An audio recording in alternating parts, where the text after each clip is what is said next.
over 1,000,000 years, lions have ruled the African savanna. They sit at the top of the food chain. Because with their tremendous power, superior leaping ability, and extraordinary teamwork, lions aren't afraid to take on anything.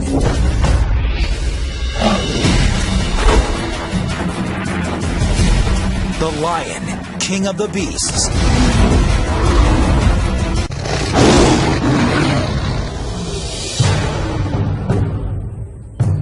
It's mid-September in East Africa, the dry season. These 12 adult lions and 6 cubs live together in a pride, an extended family that stays and hunts together for life. This season is particularly hot and dry, and much of the lion's prey is beginning to migrate to greener pastures, which means fewer hunting opportunities.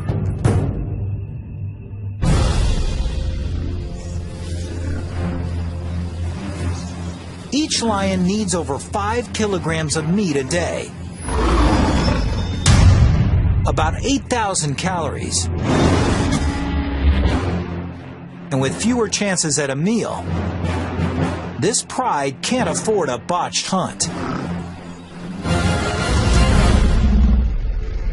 But taking down an animal 5 times their size is not going to be easy.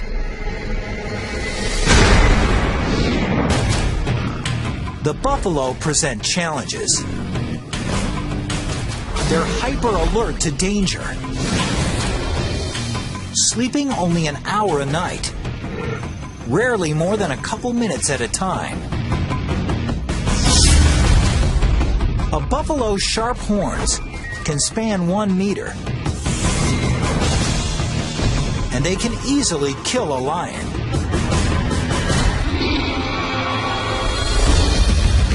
And buffalo protect their own.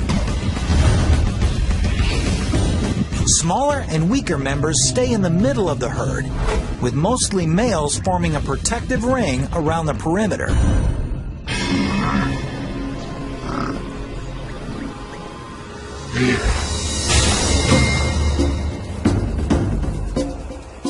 So in order to succeed against buffalo or other prey, a lion needs to employ teamwork and strategy. A lioness can catch a buffalo, but they can't bring it down by themselves. On the other side, a lioness could certainly eat a gazelle, but it can't catch a gazelle. It's not fast enough. So he's got this really tough. You need friends. You need friends. If these lions are going to share a meal of buffalo, each of them has to play its position well. Some are faster. They're able to run down the animal quicker. Some have the power, and they're a better animal for grabbing the muzzle of an animal or taking him down. Certain lions will find that they're more apt for doing certain challenges.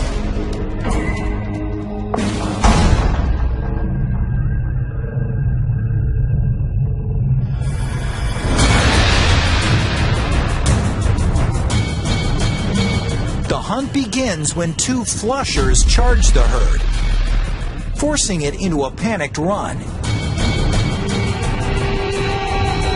Then one of the pride's 2 strikers assesses the situation. She scans the herd, deciding which animal to target. She's looking for weaknesses, singling out the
This roar from afar is a sound that spells trouble.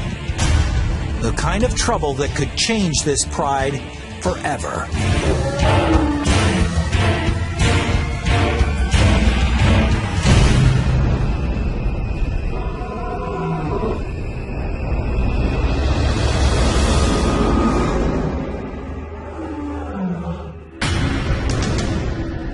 An intruder is approaching. But he's not interested in stealing their buffalo carcass. He's come to challenge the resident male and take over the pride.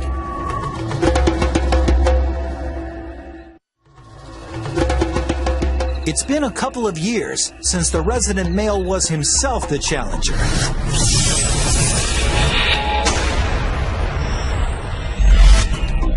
Like most males, his mane started to grow, and he reached sexual maturity at the age of 2. He was then thrown out of the pride he was born into.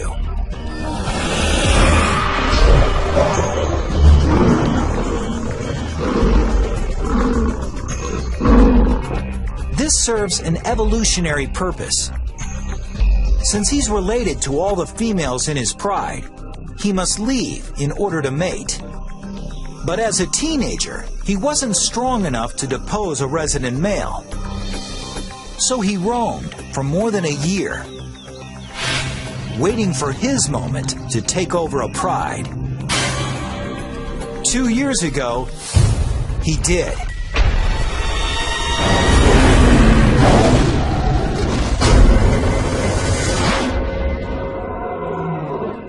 Now, from the sound of the distant roar, the shoe is on the other foot. Personally, I've heard of lions roaring from 6 miles away. And when you realize how far away, it's like, God, but they seem so close.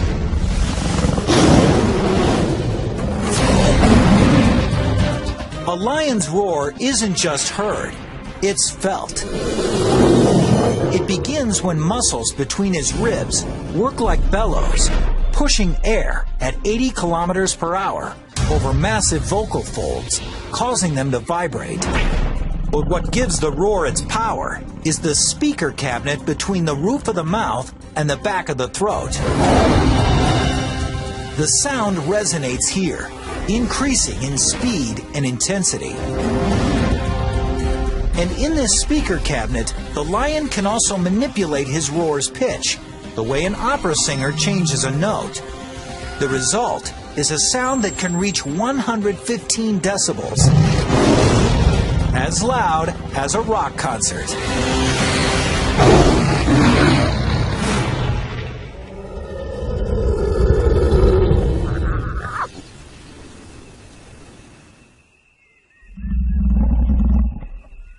Another roar comes, from much closer this time. A series of staccato grunts with clear beginnings and endings, which make the roaring lion easy to locate. The name of the game is intimidation. I don't think they'd rather kill each other. They don't want to get hurt either, because they know if they get wounded, they're pretty much stuffed.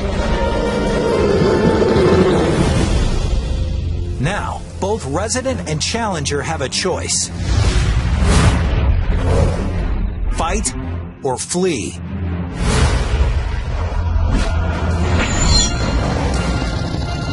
But it's no longer that simple. Suddenly, he sees that he's not just facing one lion, but 2.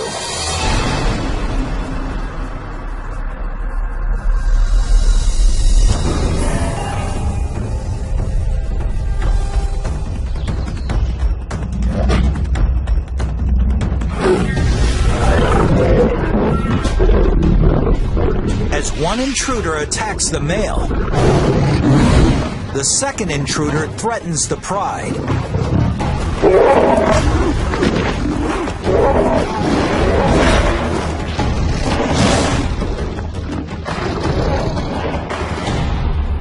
The resident male injures his paw and finally falls on his back in a gesture of submission.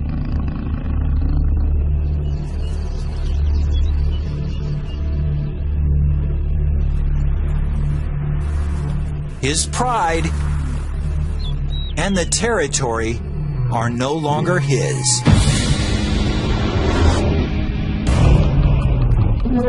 The more dominant of the two challengers becomes the new leader.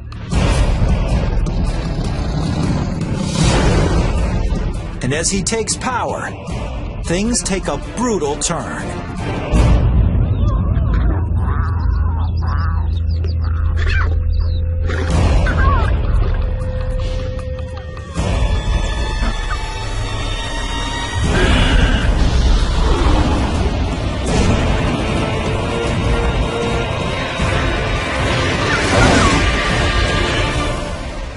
He kills all the cubs.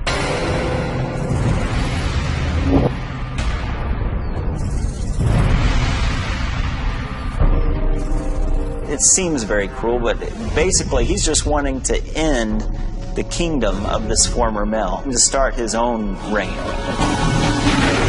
He's assuring that these are his kids, his genes that are being passed on to the next generation.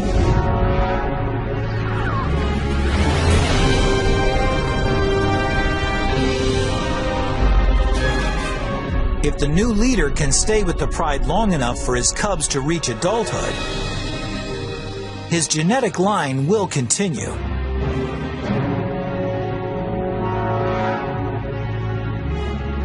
And though the females may initially resist the new resident male's efforts, at 225 kilograms, he weighs over 30% more than they do. But killing the cubs also serves another purpose. It will actually put the lionesses into heat. The years of stability in this pride are gone in a heartbeat. The new resident male leads them out on the hunt with something to prove. Today, they won't be hunting buffalo, but something far more substantial. This prey is over 5 meters tall and weighs 1,800 kilograms, with legs taller than a lion's entire body. Its kick can kill in one blow.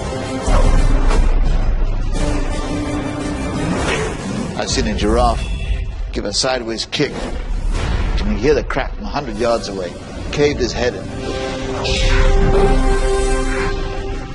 If they're going to take down something that big, the males are going to have to join the hunt. There's no rule of thumb that say males don't hunt. They do. I've seen them actually going after a giraffe. And that's a big animal. You need a lot of friends for that one. You need the weight to bring this beast down. A giraffe isn't just big and strong. It's fast and agile too. So the pride will need a unique strategy to succeed. They'll have to set a trap. 3 lionesses have herded this giraffe into a grove of acacia trees, where the rest of the pride is waiting.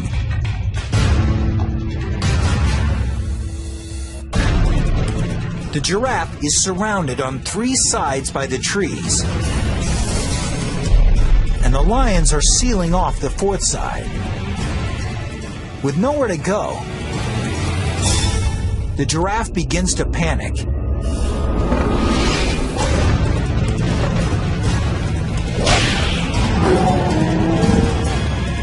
And the lions just wait for the perfect moment to strike.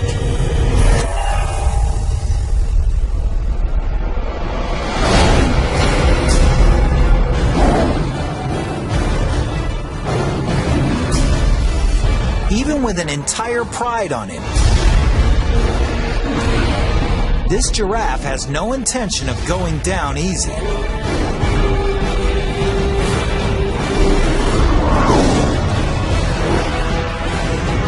And it takes nearly an hour to kill it.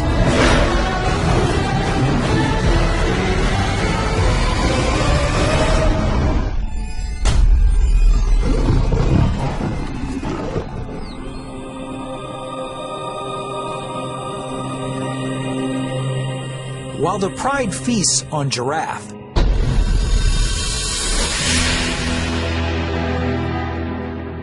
Less than 2 kilometers away, the ousted male wanders alone on the savanna, getting hungrier. His paw is injured. And worse yet, everywhere he goes is another pride's territory.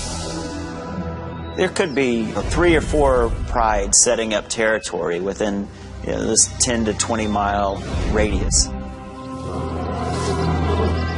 And the only chance that he has at that point is just to try to stay undercover, make as little noise as possible, and just keep running until you get out of that pride's territory.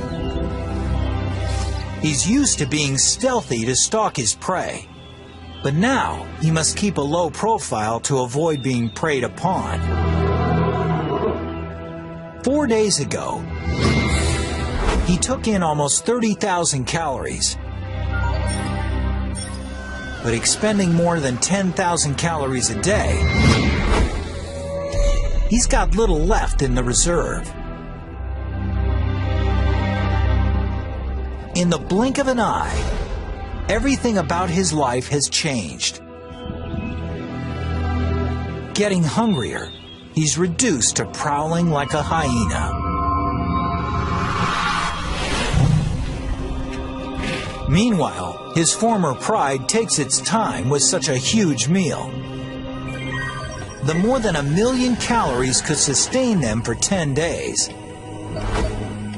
If only they could eat the entire giraffe in one meal. The lions will eat 40 pounds of meat and just gorge themselves. They'll go wander off and get a drink of water from the nearest watering hole and then crash out for the next 18 hours.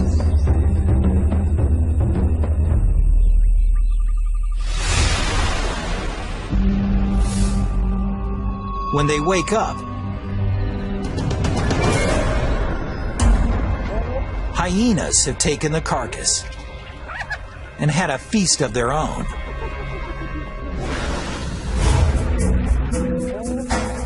The giraffe could have lasted them more than a week.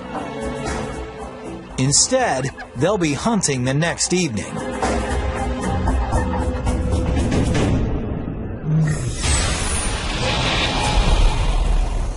When the sun is down, it's cooler on the savanna.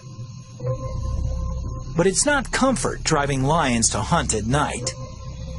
It's strategy. 100 yards away at nighttime, we probably wouldn't even be able to see that there's an animal there. But a lion could probably even see the animal breathing. Buffalo have very limited night vision.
They risk sending themselves down an irreversible path towards starvation.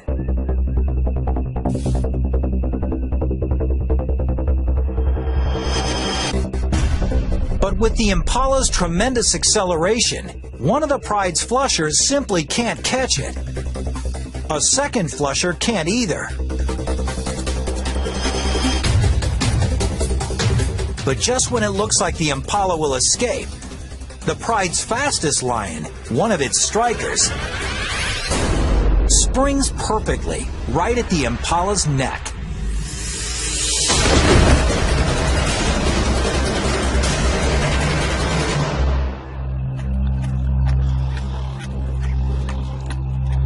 All this might seem like a lucky break, but the whole chase was carefully planned.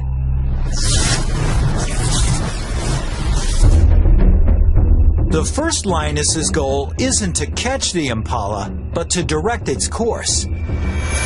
When the second lioness lunges, it's to steer the Impala straight towards the third lioness, who times her lunge perfectly.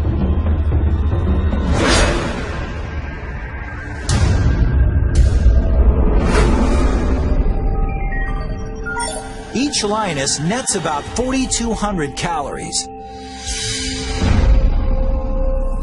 But the kill comes at a price. The lioness who made it, the pride's fastest striker, injures her leg. And in the wild, even something like a small external wound can be worse than it looks. She's also suffered an internal injury. In captivity, the average lifespan of a lion is up to 30 years. But in the wild, it's only 15 years. 3 days later, the pride striker is dead.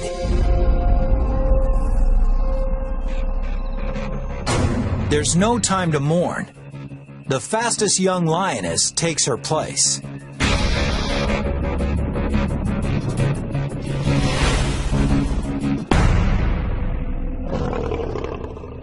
But for this pride's former leader, playing alone in a team sport, there's no such backup.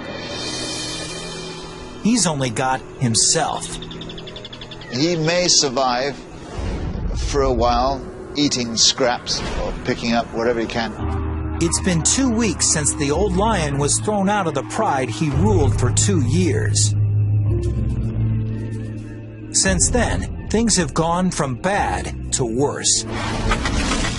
In his heyday, the lionesses in his pride provided him with virtually all the meat he could eat. Without their help, now at a deficit of more than 50,000 calories, he's lost more than 6 kilograms. His body is feeding on itself.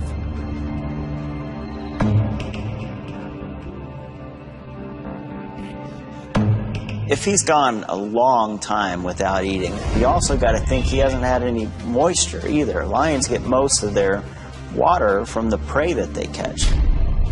So he's extremely dehydrated, and at this point, he's in a weakened state. But the scent of a buffalo dying by a watering hole represents another chance at survival. Maybe his last chance. It's 550 kilograms of flesh. And with no other predators in sight, it's uncontested flesh. A buffalo this size could save his life. If he can only manage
mouths to feed.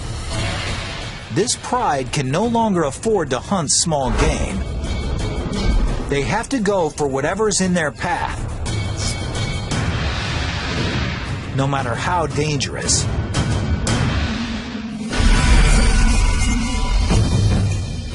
At 320 kilograms, a zebra is more than 15 times the size of the gazelle the pride last shared.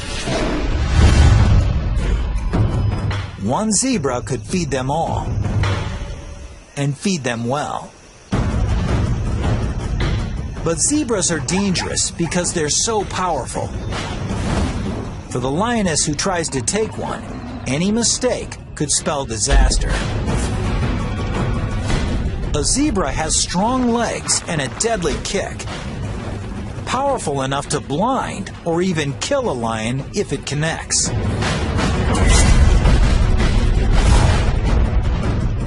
Anytime you go after a zebra, you're really putting your life in danger. I mean, severely. And it doesn't take a mortal wound. It takes just a heavy bruise, a broken foot, a smashed jaw, a broken back, and you're going to be hyena lunch within 24 hours. To make matters worse, with top speeds of up to 65 kilometers per hour, a strong zebra can often outrun a lion. And the only lions in this pride who can catch them are the two strikers.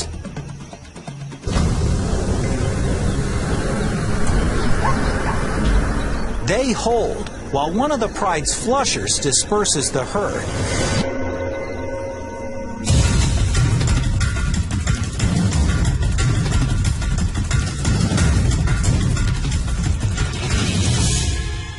The veteran striker explodes.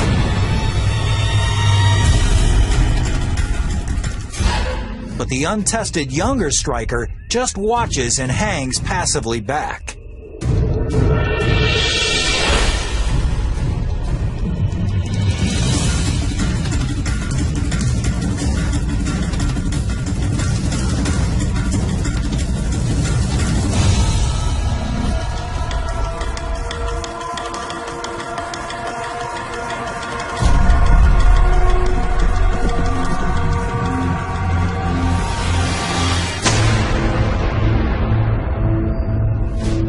Why was this attack unsuccessful? It turns out that one of the biggest problems catching a zebra is seeing a zebra. Lions are colorblind. They have trouble distinguishing between the zebra's monochromatic vertical stripes and the tall green grass of the savanna. And it was just enough to throw the striker off target. Without a precise leap onto the zebra's back, she has no hope of wrestling it to the ground.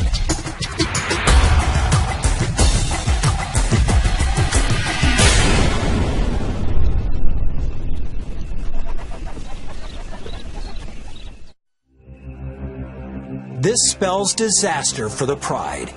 If their number one striker can't take a zebra, it's highly unlikely the rookie can.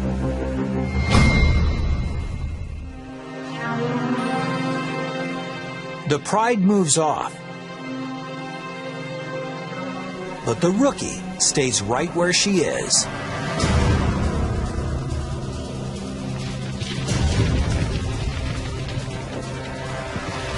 She's learned something from the other striker's miss. She positions herself where there's no tall grass between her and the zebra. Then she takes off.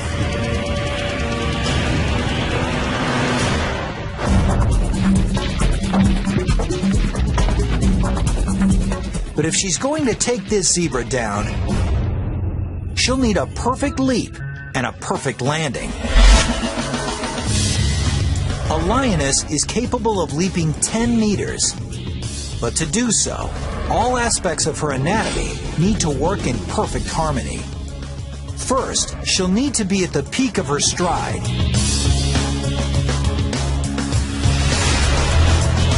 She'll need extraordinary traction from her rear paws, which plant into ground moving by her at an amazing 17 meters per second.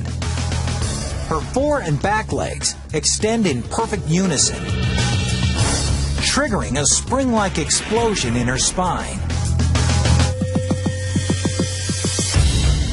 The combination gives her the aerodynamics necessary to fly through the air.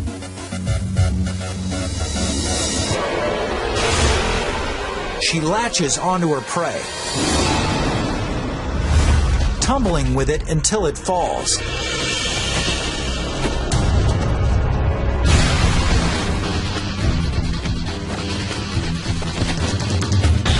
Each claw independently adjusts to the zebra's movements as it struggles. Finally, she clamps her jaws around the zebra's neck, squeezing at 425 kilograms of force and cutting off the zebra's flow of oxygen.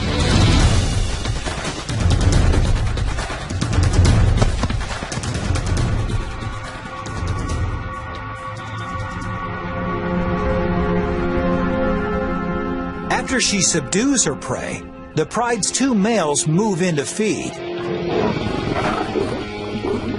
Soon, they all get their share. It took a week for the rookie to step into her role as one of their two strikers, but when the chips were down, she saved the pride.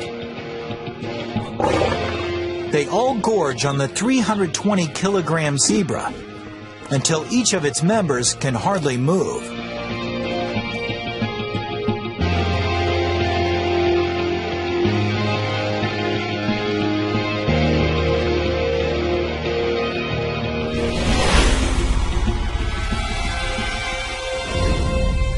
Their former leader can also hardly move, but for another reason. He hasn't eaten in 3 weeks and has lost more than 27 kilograms. He is dehydrated and covered in lesions. A feast for the insects that are his only companions.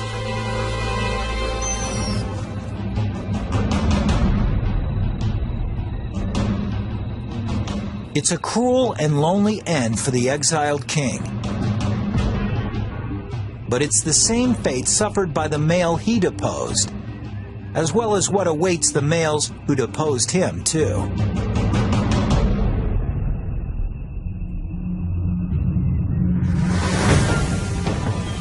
In a few months, the new resident male's cubs are born.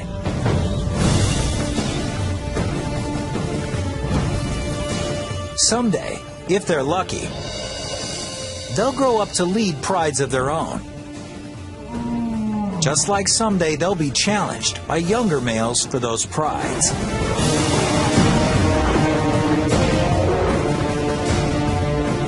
Such is life on the savannah.